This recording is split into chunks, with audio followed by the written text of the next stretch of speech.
In this video, we show how to replace BOSS-N1 Modular DC-MHS in a PowerEdge M7725. Before working inside your system, read through and follow the safety guidelines to protect your system from potential damage and ensure your personal safety.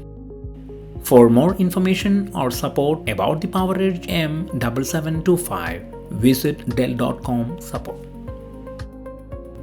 To begin, first remove the system cover and then the air shroud.